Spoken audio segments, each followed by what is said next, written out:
मैं अपना नाम मजलिसां विच अली नासर रखा, जान के रखा मैं। अली नासर का मैं अली मददगार है, अली मदद करदा है। मेरे अब्बे का नाम बरकत अली है, उहदे च भी अली आउंदा। दादे का नाम मुहम्मद दीन है, उहदे च दीन आउंदा।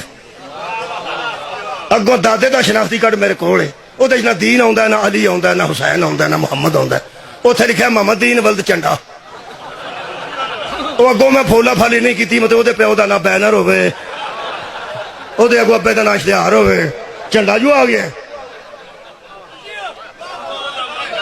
अगर वो झंडा इस्लाम का होंदा तां भी कोई पता लगता भी बंदा मुसलमान से। वो झंडा मैं क्या कितने फोला फाली की, झंडा राम ही ना निकला है। ठीक है, और नारोवाल जाके पिछले नूं मिलना पाया। गैर सैयद हाथ उठाओ, गैर सैयद। भाई वाह शाह जी मेहरबान। सारे जाकर आंदे ने सैयद हाथ उठाओ, मैं इन्ने जोगा नहीं सईदां दे उठवावां।